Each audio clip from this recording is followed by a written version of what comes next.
ఒక్కొక్కరు భయపడతారు, ఒక్కొక్కళ్ళు ధైర్యంగా ఉన్నారు. వాళ్ళు కూడా మనం అనే పని లేదు, వాళ్ళ ఇబ్బందులు వాళ్ళకు ఉంటాయి, వాళ్ళ సమస్యలు వాళ్ళకు ఉంటాయి, తర్వాత ఏంటనేది.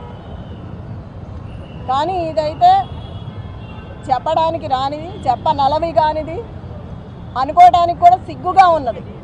ఇది ఒక మహిళ మీద ఇలా చేయడం, ఎంతమంది వచ్చి ఎంత చేయాల్సిన అవసరం లేదు.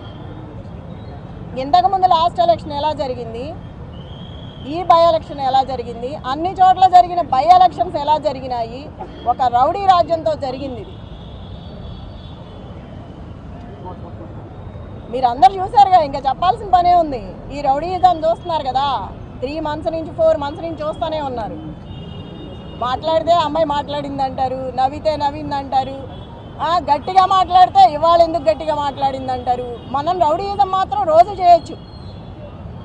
ఒక కార్యకర్తకి అండగా ఉండాలి కదా.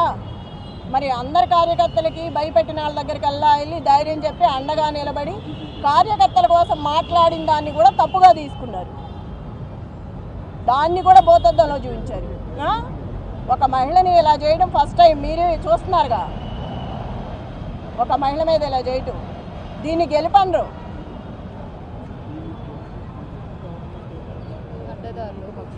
అడ్డదారులు వచ్చి అడ్డంగా చేసి, నేను చూసా కదా మొన్న, నేను అడ్డం పడ్డాను, ఎక్కడికక్కడ అడ్డం పడతానే వచ్చాను, చాలా చేసుకుంటూ వచ్చాము. అది కూడా లేడీస్ని చేసుకొచ్చాం, అన్ని చోట్ల లేడీస్నే చేసాము, అంత ధైర్యంగా నిలబడి. షేక్పేట లలిత గారు, యూసఫ్ కూడా బోరుబండ మొత్తం నేను. నువ్వెక్కడ? షేక్పేట. తన్నారు, రక్తాలు గారేటట్టు గుద్దారు, ఇష్టం వచ్చినట్టు చేశారు. దీన్నైతే గెలిపనరు. చివరికి నేను చెప్పేది ఏంటంటే, నైతికంగా నేనే గెలిచాను. నా భర్తకు వచ్చింది ఇప్పుడు అక్కడ.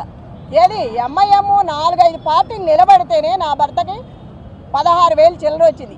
ఏ పార్టీ లేకుండా మేమిద్దరమే ఉన్నప్పుడు అది వచ్చిందంటే రౌడీయిజంతో వచ్చింది. అది స్వతహాగా తెచ్చుకున్నది కాదు. నైతికంగా నేనే గెలిచాను. రౌడీయిజం గెలిచింది అనేది నాకు సంబంధం లేదు. అది గెలిపే కాదు అసలుకి,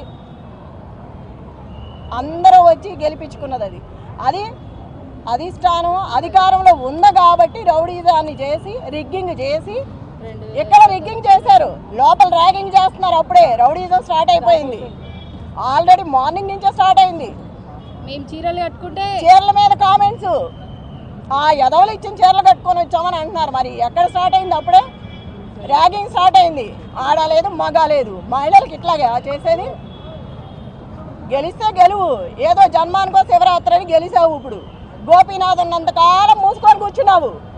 గోపీనాథ్ లేకపోయేసరికి బయటకు వచ్చి ఇవాళ నీ ప్రతాపం చూపిస్తున్నావు.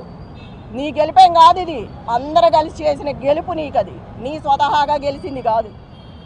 చెప్తున్నాగా, నైతికంగా నేను ఎప్పుడో గెలిచిపోయాను, రౌడీయిజంగా గెలిచావు. ఇప్పుడు ఇంకా చెప్పండి, ఇంకేమైనా కావాలా?